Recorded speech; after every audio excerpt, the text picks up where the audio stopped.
Quand on va dans le Grand Ouest, on sent que la nature est plus forte, là.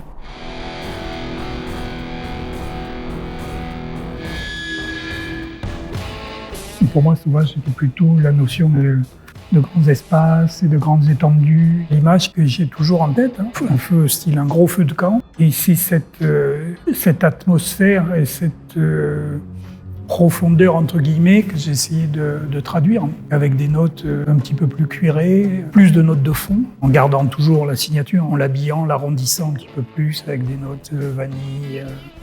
C'est pas l'odeur de la vanille qu'on a en tête. C'est une odeur qui n'est pas du tout sucrée. C'est une odeur, oui, avec un côté animal.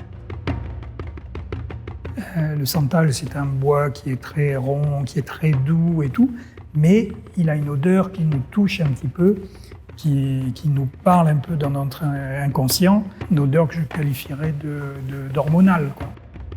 C'est pas une plante comme une autre. Il faut attendre qu'il ait 20 ans, 25 ans. Tous les santaliers ne comportent pas d'essence à l'intérieur. Ça pousse naturellement, mais il y a une très forte mortalité. Donc on a fait une nurserie. On attend qu'ils aient à peu près 1 mètre de hauteur.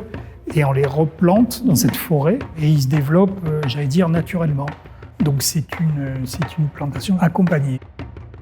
À chaque fois qu'on en coupe un, on en replante 6, pour être sûr de les retrouver 15 ans après, d'en retrouver suffisamment.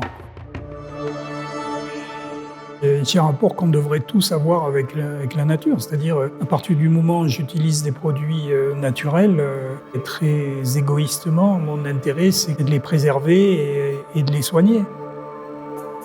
Les produits sans les gens qui les cultivent, il n'y a pas de valeur. C'est en les faisant travailler de manière juste que l'on arrive à préserver ce savoir-faire, parce que sinon ça se dilue, puis ça se perd. Et c'est notre rôle de grande maison de parfum. On prend quelque chose et on donne. On dit c'est un échange, c'est pas je prends et puis je verrai bien.